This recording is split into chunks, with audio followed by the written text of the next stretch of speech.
The Word of God is alive and powerful, sharper than any two-edged sword, piercing even to the dividing asunder of soul and spirit, and of the joints and the marrow, and is a critic of the thoughts and intents of the heart. All Scripture is God-breathed and is profitable for doctrine, for reproof, for correction, for instruction in righteousness, that the man of God might be mature, thoroughly equipped unto all good works.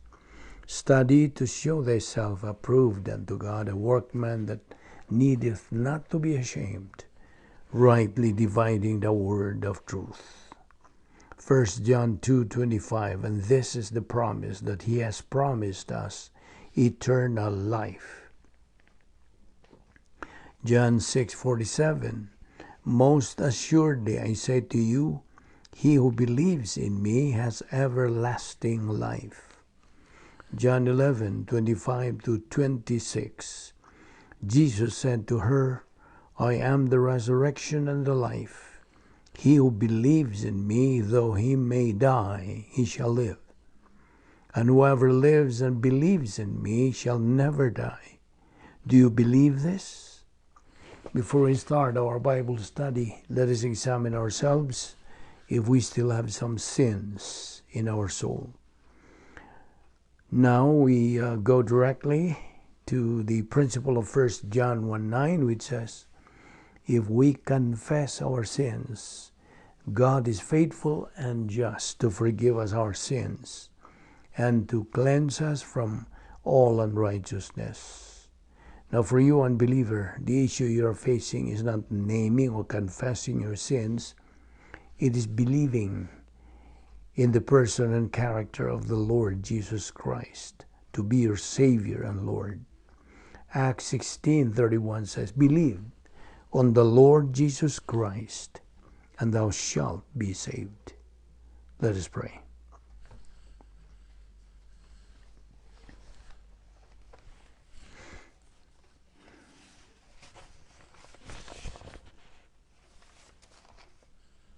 Father, we are indeed grateful to you for the privilege of having the freedom to assemble ourselves together.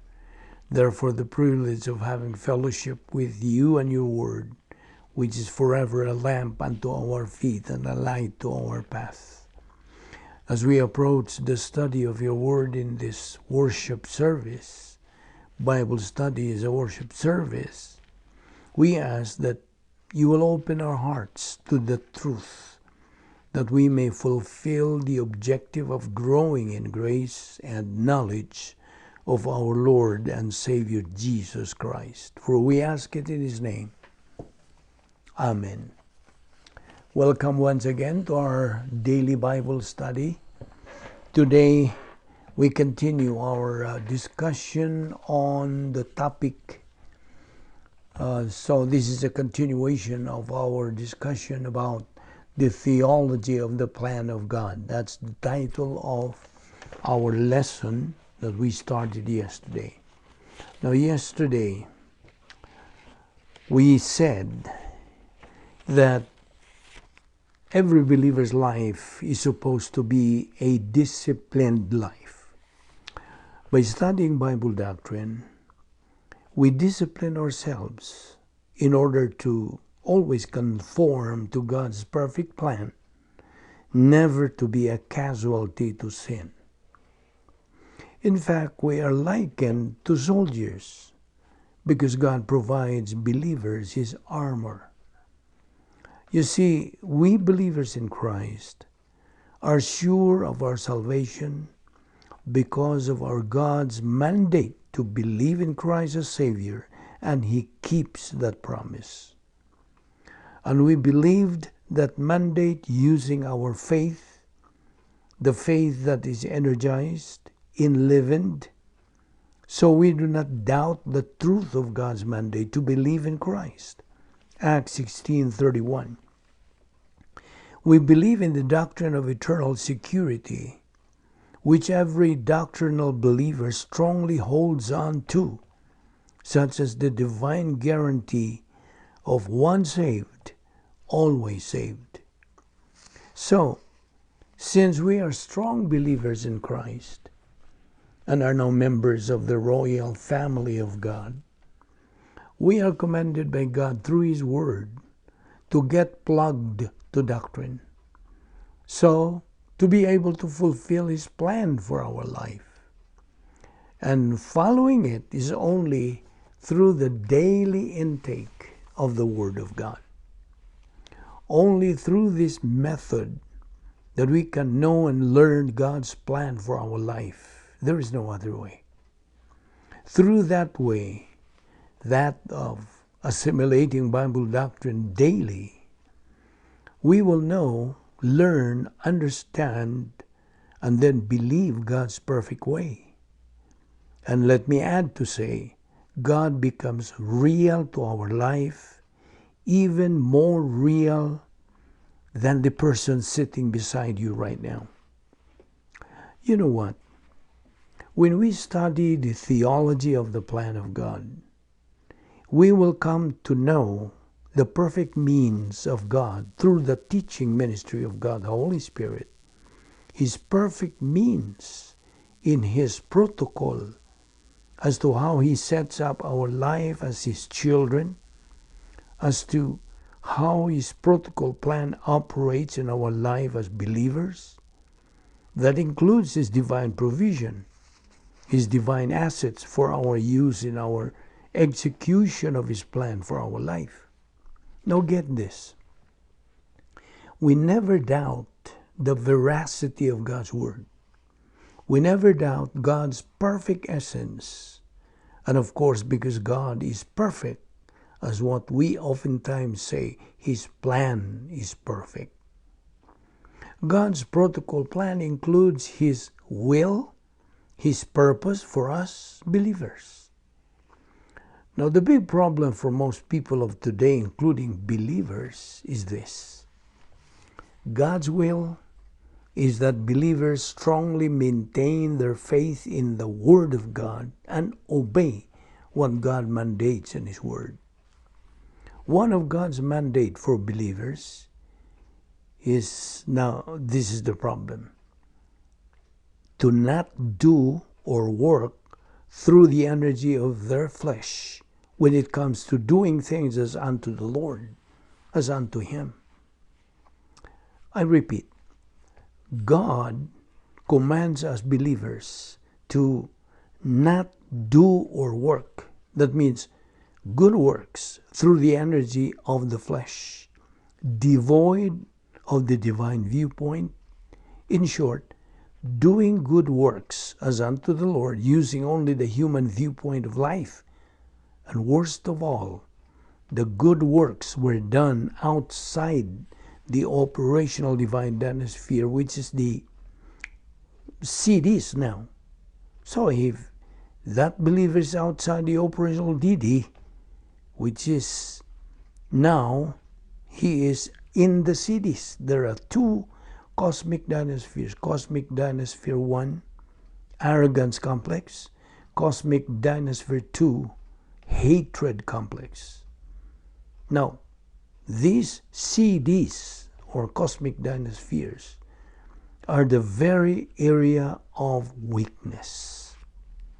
And most of us believers know from doctrine that what is meant in this point of doctrine is that the good works performed in the area of weakness outside of God's protocol plan is compared in the Word of God as filthy rags.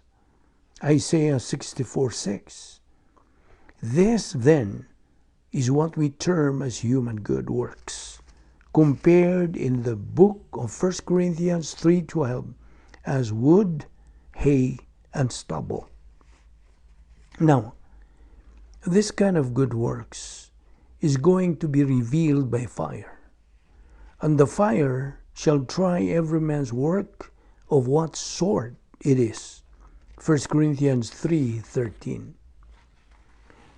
What God's Word mandates believers is for them to do divine good works, not human good works. Because human good works are combustible, meaning when they're tried by fire, they easily get burned. hence not rewardable during the judgment seat of Christ. Only divine good works are rewardable in heaven by God, as they are compared in 1 Corinthians as silver, gold, and precious stones, because they are non-combustible, they don't get burned. Listen to this very well. And like I just said, most people of today, including a lot of believers, just do and do and do good works, all as they think are for God's honor. And these people, it's sad to see, just do not have a clue about God's protocol as what should correctly be followed. Now let us remember that God's will, purpose, plan, and protocol are all perfect, reflective of His being a perfect God. And if you got no Bible doctrine in your soul because you are negative towards the study of the Word of God, then definitely you are not following the rule of God's plan. A right thing done in a wrong way is wrong. A wrong thing done in a right way is wrong. A wrong thing done in a wrong way is wrong. So, what makes it right? Only a right thing done in a right way is right. That's the rule. That is perfect protocol. And if you're negative towards this truth, I'm sorry to tell you, you're just a product of your own decision. And you remain carnal, reversionistic, or as most evangelicals call it, backsliding believer, then there's no way you can grow in your spiritual life as a believer. So this is a challenge to our dear fellow believers to wake up from their spiritual slumber. Listen, the only way that we believers can fit in to the perfect plan of God is for us to avail of God's divine provision, divine assets, with our humility in the use of them. You see, the plan of God is perfect. And I keep repeating this. God's plan is perfect. And the only way to fit into God's plan, which is perfect, is to make use, avail of His assets that He provided as believers. And that includes His Word made available to us through the teaching ministry of God, the Holy Spirit. And from there, we will know who and what God is, what His plan is all about, how He operates and works as a perfect God. Now, where else can you avail of this kind? Where else? From nowhere.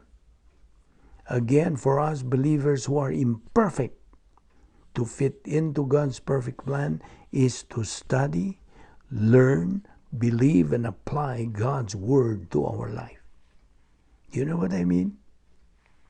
To delineate further on this doctrine, God in His omnipotence and perfect righteousness wishes us believers to stop working or doing things that most believers of today wrongly think what they're doing are all as unto the Lord, when the truth is they are unfortunately done.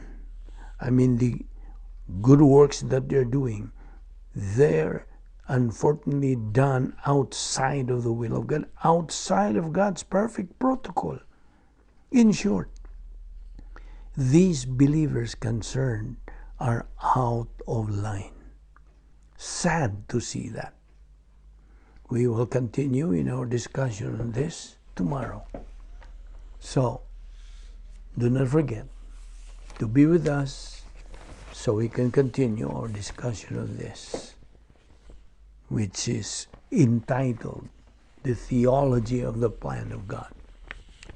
Let us pray. Friends, should you die right at this very moment, do you know for sure you will live forever for eternity in heaven or in hell? The Bible, the Word of God, tells us that you can know. You can know it for sure. I am asking you, friend, this question since this is the most important question you will ever encounter in your entire life. Let me ask you this. Are you saved? It's not a question of whether you are a member of a church or not, but are you saved? It is not a question of whether you are living a decent, respectable, and honorable life, but are you saved? The Bible says we all need to be saved. My friend, for you to get saved, first of all, you've got to acknowledge the fact that you are a sinner. The Word of God says in Romans 3:10-12, there is none righteous, not even one. There is none who understands. There is none who seeks for God. All have turned aside. Together they have become useless.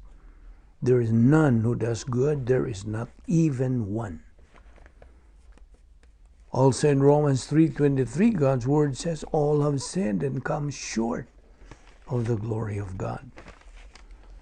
It is your sin that makes your doing for heaven impossible. You cannot do it your own way. So, this is the time for you to decide. My friend, the Bible says you can be saved by faith alone in Jesus Christ alone. And there is no other means. And you cannot add anything to it. None.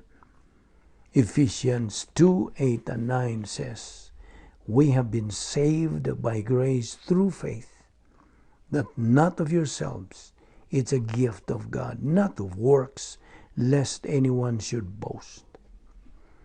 Listen, the only faith that can save you is your total trust in the Lord Jesus Christ. Therefore, believe in the Lord Jesus Christ, and you will be saved. Let us pray. Heavenly Father, we thank you for this opportunity of fellowshipping in your word today.